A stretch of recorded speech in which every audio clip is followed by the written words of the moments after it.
Hello all. So welcome to the third video in this series, Capture Response. And thank you so much for coming to this particular point. So thanks for your patience and listening to my videos. Okay, so let us continue. So in our last session, where in our last video we are discussing about observing the IH, and so the interesting part which we have discussed is how that particular IH is having more data compared to the data which we have sent as part of the request, right? So there we have to discuss about very limited information about delayed learning that we will discuss. Before that, the last point in this slide, let us observe the data flow created for credit cards container and the PX delayed learning data flow. Let us quickly observe that and let us understand what is delayed learning. Okay. Now let me go to Pega Dev Studio and let me quickly open the trigger NBA strategy created for credit cards container. Okay. So trigger NBA grow underscore credit cards. So this is the strategy which got created when we associated the container to the Grow and credit cards group. So quickly do the reference check of this trigger and open the GOS strategy and quickly check the references of this GOS strategy and open the data flow. So we have discussed about this data flow in our real-time container series.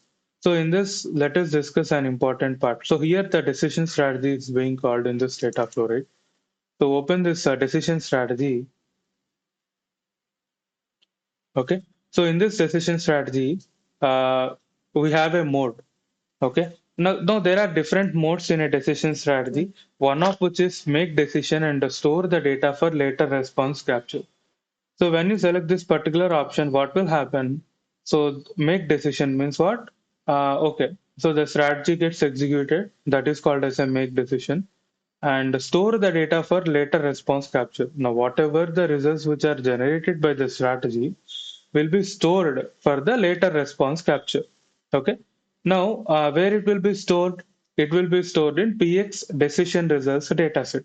How much time it will? How much time it will be stored?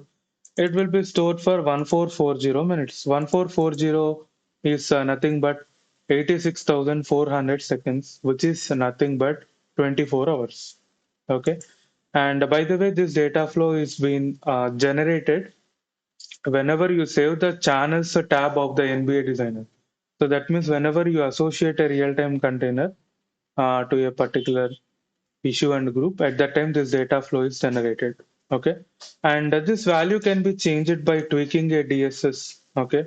So maybe that I will be creating another video for that. So how do we actually change this particular value? Okay. That is fine. So when you select this particular option, what will happen in the backend? It will trigger a data flow called as PX delayed learning data flow.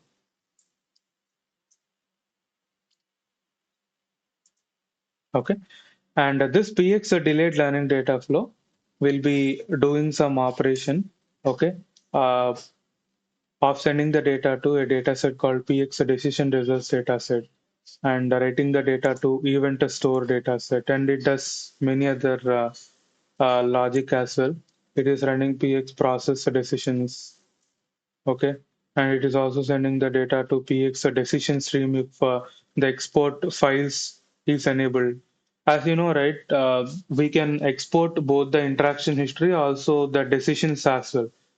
So if we have enabled that export option for decisions, then this particular filter will be uh, true, and then the data will be returned to PX decision stream. So similar to the PX response stream, which we have seen in our previous video, there is another stream data set called PX decision stream, okay, which will receive the decisions generated from the strategy, and the entire decisions will be stored into appropriate file location. But yeah, so the only thing which we want to focus is decision results. So here you can clearly see that we have PX decision results data set in the destination. And so here we can see specify time to live. As I told you, the Cassandra will have something called TTL, which is time to live. So how much time the data has needs to be present in this particular database. So here we have something called .pyttl. Okay, and so this pyttl will be coming from the previous data flow. So in this data flow, we have provided 1440 minutes, which is so 24 hours. So 24 hours, the data will be stored in this PX decision results data set. Okay, awesome. Now let us go back to our slide. Okay, wherein we are going to discuss about what is delayed learning. Yeah, what is delayed learning? Yeah, so before we discuss about what is delayed learning, let us discuss very limited information about delayed learning of adaptive models. Yeah, so delayed learning is a way of updating the adaptive models by providing input about customer decisions to the adaptive decision manager server. Okay, yeah, don't get confused actually. Don't worry. I will explain you. Okay. Now, what are adaptive models basically? Adaptive models are the online predictive models and they will learn um, on the fly. Okay. So you no need to provide basically what are predictive models? They can actually predict an outcome. Okay. They can predict a binary outcome. Uh, and what is an adaptive model? So basically, an adaptive model for the predictive model, we have to train it before the hand, and we have to train it using the training data, and then we have to test that particular predictive model and then deploy it to appropriate server so that it will be able to predict. Right now, what are adaptive models? So adaptive models are also a predictive models, but what is the difference? For adaptive models, there is no offline training is required. The online training will happen. Now, what is online training? So, whenever we send an offer to a customer, the customer might respond to that particular offer, might not respond to that particular offer. If he responds to that particular offer, that means we can get a positive response or a negative response. If he did not respond to the offer, yeah, by default, adaptive models will consider that as a negative outcome. Okay. This predictions or adaptive models will have outcomes defined actually, the positive and negative. Okay. And these adaptive models will try to provide a score, the likelihood of accepting an offer. Okay. The likelihood of an outcome, basically. Okay. Perfect. Now, since it is an online model, that means dynamically, whenever the customer response is received, the adaptive model should be updated. Correct? Okay. Now, what data we have to send to adaptive model? Basically, so basically, the machine learning models will have something called as a predictors. Okay, we have to send the data of the predictors. Okay, now in the capture response request, we will get only very limited amount of information. Okay, we will not get entire information. As I shown you in our previous video, we will send only very few fields. But Pega still be able to send the predictor data, okay, with respect to that particular transaction. So how is that happening? Yeah, that is happening with the help of the PX decision results dataset. As I told you in the previous session, in the delayed learning, so the data will be sent to the PX decision results dataset. Like in this video, we have also seen that PX delayed learning data flow, right? Wherein whenever the strategy is executed, the results will be stored for the later response capture, and that aid the uh, adaptive model update. Okay, now I have prepared a wonderful diagram over here. So to understand the delayed learning better. Okay, now in the left block, you can see there are external channels, email channel, SMS channel, push notification. These are outbound channels, let us say. And this is web channel, inbound call center channel, and real-time event. Okay. And this is the Pega server. Okay, because the Pega will be Pega CDH will be uh, acting as a customer centralized decision hub across the omni-channel environment. That is why I have put all the channels over here. So now you can see this in this particular box, you can see the decision request, either it is inbound or outbound. See, whatever it is, either it is inbound request or outbound request, Pega consider it as a decision request. And so the decision request For that decision request, it will try to execute a data flow. In the data flow, it will execute the GOS strategy or the trigger strategy, right? And that trigger strategy, once it is executed in a mode called as make decision and store data for later response capture, the data will be stored into PX decision results, which is a Cassandra, by the process called as a PX delayed learning. Okay, fine. Now let us say in the inbound channels are basically we can call them as near real-time channels. If you take web channel or mobile channel, right? So the customer is engaging with the business in a real-time channel. So the customer will be able to see the offer and he will be able to click that particular offer. Whereas the outbound channels, email, SMS, push notification, it is not quite often that the customer will be able to react or respond to that particular offer very immediately. We have to provide some time. Okay. So in both the cases, after few seconds or after few minutes or after few hours or after few days or we'll get a response. We'll get a response or will not get a response. Okay. So now that particular customer response, either it is accepted, rejected, or clicked. So this particular outcome, with the help of capture response service, the Pega will be able to listen. Correct? So with the help of capture response service, the Pega will be able to listen. And in the request, as I said, there are few fields are mandatory. PX interaction ID, PX rank, PY issue, PY group, PY name, PY subject ID, and PY subject type. So these fields are required enough. Why these fields are required? So these fields will be used to match the data from PX decision results data set. Okay, okay, and by passing the PX interaction ID, we'll fetch the data from PX decision results data set, and the remaining attributes will be used for matching the appropriate row. Okay, so now appropriate row, because in a real-time container response, we can send more than one offer, correct? So for what offer the response has come, okay? So we need to use all these attributes for the matching of the record present in the PX decision results. So now we are fetching the data from PX decision results by using all these attributes. Okay. And then we will copy the data, the old data, whatever the data which is present in PX decision results to the incoming data. And then the data will be stored into interaction history and also update the adaptive models.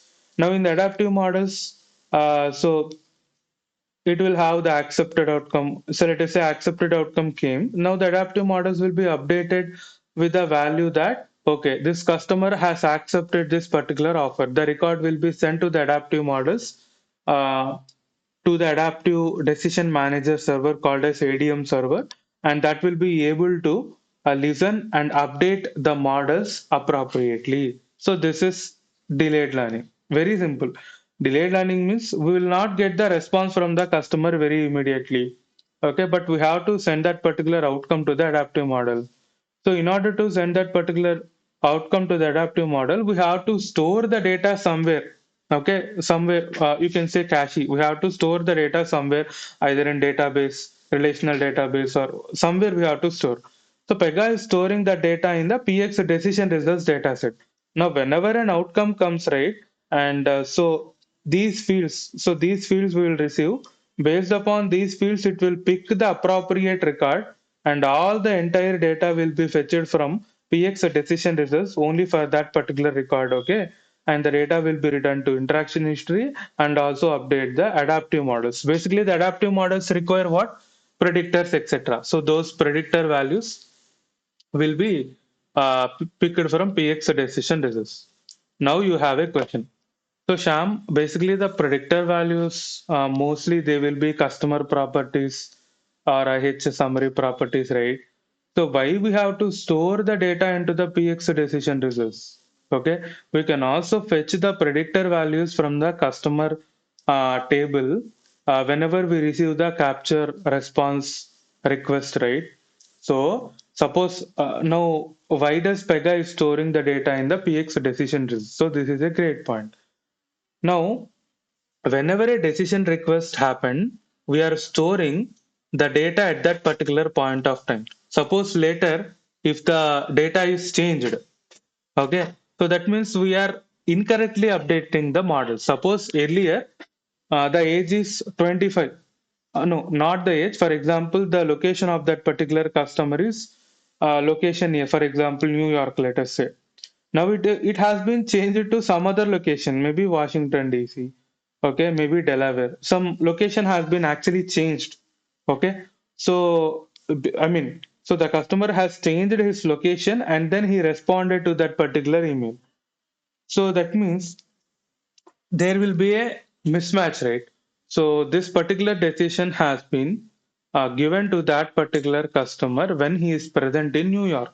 Okay, so those are the details which we have to capture in the adaptive model as well. So during that particular point of time, the offer has been sent. Now, during the outcome receive, we have to persist those details. We should not go back and get the details from the customer table or whatever the table it is, right? We have to get the data from the point where the decision has been made. Okay, so that is why this delayed learning has been introduced. Okay, I hope you got this point. If you are having any questions, please try to write down in the comment section or write me from my website hobbyengineerdeck.com. I will try to answer it. Yeah, we also have a forum available in our website. You can post that question. So any one of our community member so will be able to respond to your question. Okay. Now, again, I have written this particular process which I have told you. So let us quickly just recap whatever we have discussed. As you know, every time the NBA strategy framework execute, models also gets executed to generate the propensity value. So now once the offer is sent to the customer in any channel, customer might send positive response or a negative response or no response. Now, ultimately, the adaptive models must learn from the response outcome of that particular offer. Either it is positive or negative. Suppose if the response itself did not came right, uh, so the adaptive models will maintain something called as a threshold or wait time. So if the response did not come before that particular wait time, it will record as a negative response. Okay, there is a wonderful process out of the box process maintained by Pega. We will discuss that during our adaptive model session. Okay. Basically, the outcome can come immediately in the web channel and it might take weeks for an email channel. So, Pega, what does it do? In order to store that particular state of that particular decision, Pega will initially store the decision results in PX decision results dataset whenever the offer is sent. Okay, and how does it store? Via the PX delayed learning data flow. I have shown you that right in this video.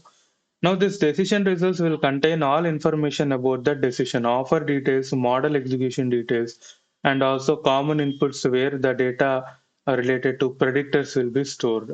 Okay, so now whenever the response comes back to Pega, the incoming record with very less details, right? Because in the capture response, we are sending only very minimal amount of details.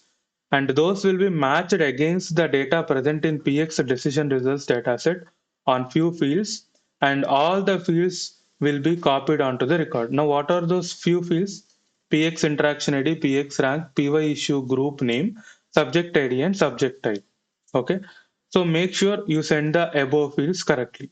Okay, so now you might ask, so Sham, you are telling this theory, Pega will be try to use these fields to match the record. So can you show the backend execution?